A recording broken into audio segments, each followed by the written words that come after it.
Have you ever wished you could just step into a world where, like, every little detail whispered is secret? A place where history and art and mystery all kind of intertwine, to create something truly extraordinary. Well, today's deep dive is going to take you to just such a place. We're heading to Portugal, Ooh, Portugal. to a place that feels like it's straight out of a dream, a place called Quinta da Regaleira. Quinta de Regaleira. Yeah. Right. It's an estate that's overflowing with symbolism, hidden passages, and a history that's as fascinating as it is enigmatic. I love that word, enigmatic. And at the heart of it all is the man who created it, Antonio Augusto Carvalho Montero. Now, you might be picturing, some reclusive eccentric, but the reality is far more nuanced. Right, because when you dig into the research, you discover a man of science, a respected entomologist, passionate about collecting, and a philanthropist who contributed to Portuguese society in meaningful ways.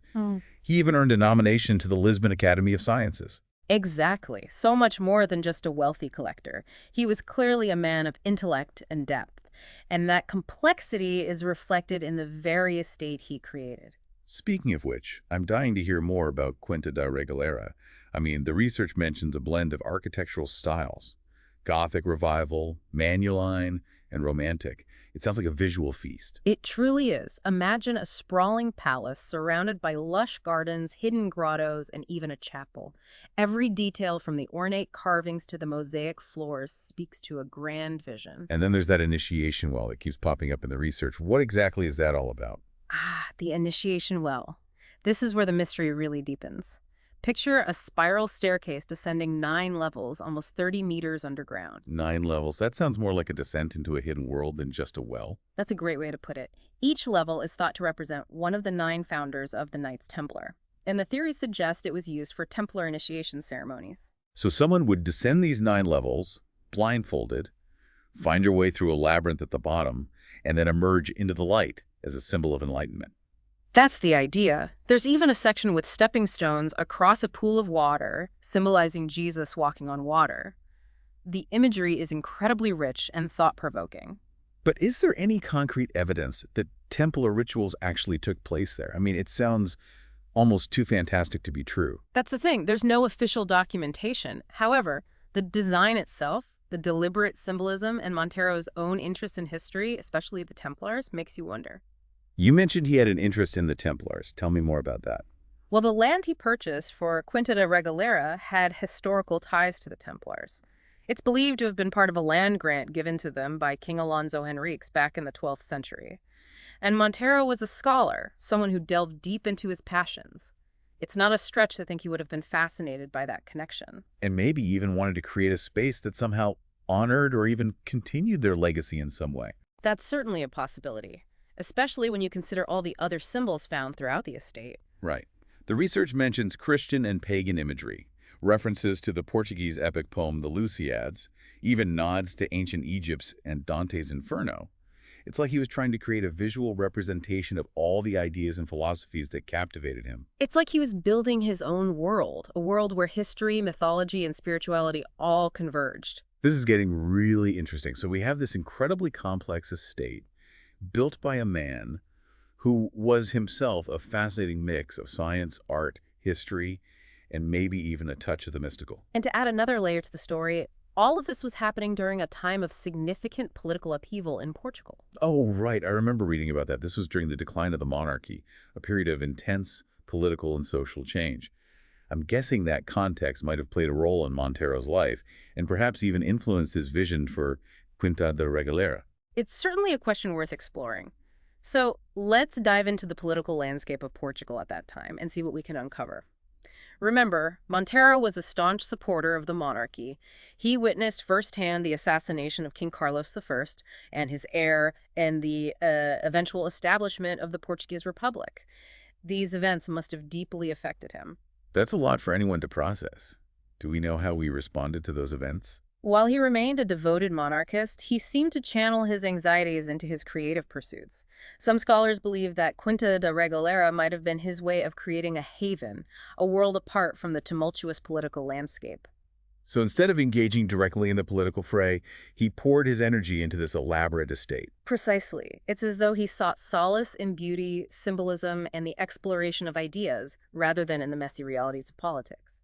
And this is where the possible Templar connection becomes even more intriguing. Okay, remind me about the Templars again and why they might be relevant to Montero's mindset during this period. Well, remember that the Knights Templar weren't just warriors, but also highly influential figures operating almost like a multinational corporation. They amassed great wealth and power. Right. And ultimately, that led to accusations of corruption and heresy and their dramatic downfall. Exactly. Now imagine you're Montero witnessing the collapse of the monarchy, a system he deeply believed in. He's seeing firsthand the dangers of power and the fragility of institutions. And he's drawn to the story of the Templars, who were once mighty but fell from grace. It almost feels like a cautionary tale, a reflection of his own anxieties about the shifting world around him. Precisely. And perhaps Quinta da Regaleira, with all its symbolism and hidden passages, became a way for him to explore those themes of power, secrecy, and the ephemeral nature of even the grandest institutions. I'm starting to see how all these pieces fit together. His love of science, his fascination with history and symbolism, and even the turbulent political backdrop all seem to have coalesced in this one incredible creation. It's a testament to his complex personality. It would be easy to label him as just an eccentric millionaire, but that would be a vast oversimplification. This was a man who clearly grappled with big ideas, and Quinta da Regaleira became his canvas, his way of expressing those ideas in a tangible, albeit enigmatic form. I'm struck by the sheer ambition of it all. I mean, to conceive of such a place, let alone bring it to life.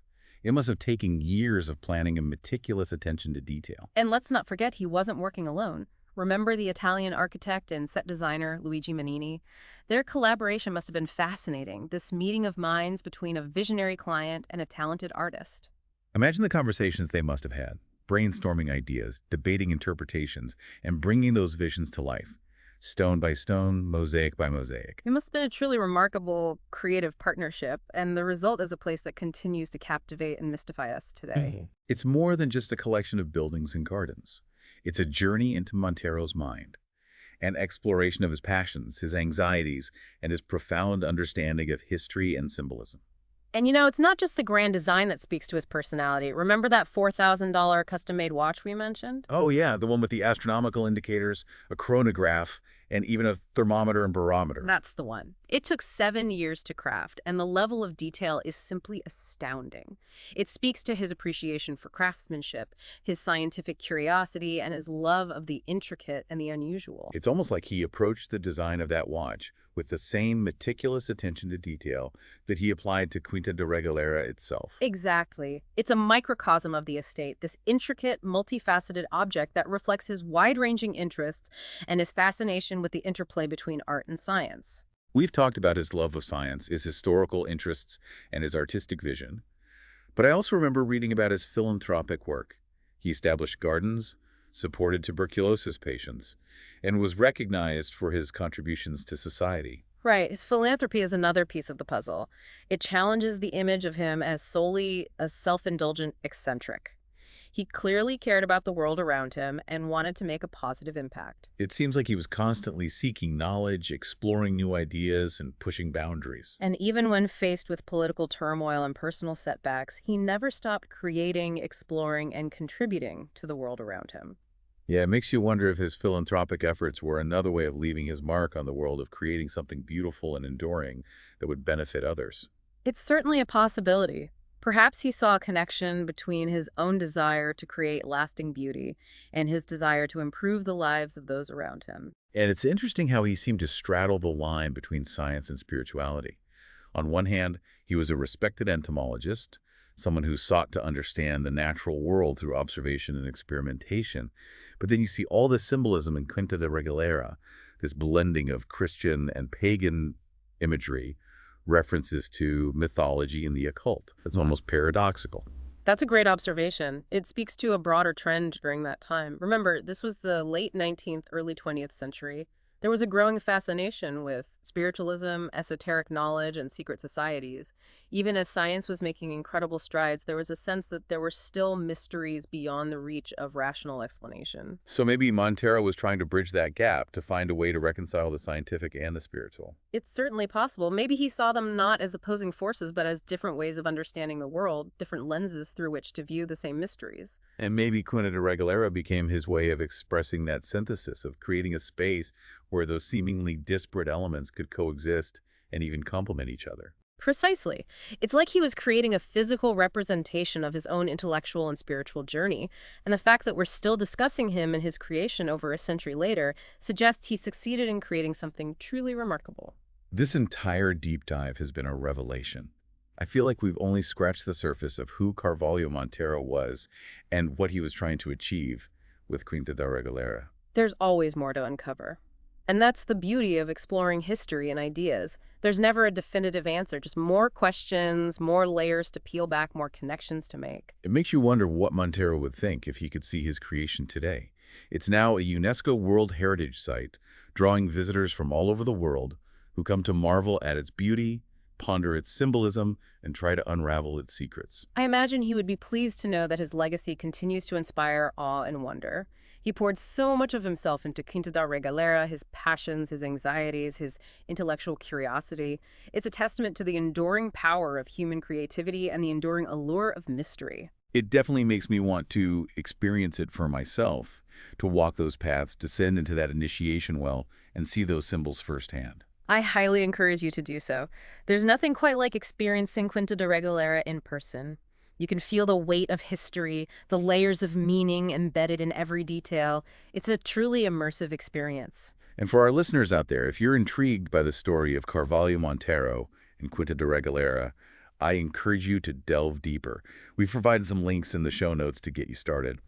Explore the history of the Knights Templar research, the symbolism found throughout the estate, and see what connections you can make. Remember, every detail, every symbol, every architectural choice tells a story. It's like a giant puzzle box waiting to be unlocked. And who knows, maybe you'll be the one to crack the code and finally reveal the true meaning behind Quinta de Regaleira. That's a challenge I think our listeners will be eager to accept. Yeah. Until next time, keep exploring, keep questioning, and keep the spirit of discovery alive.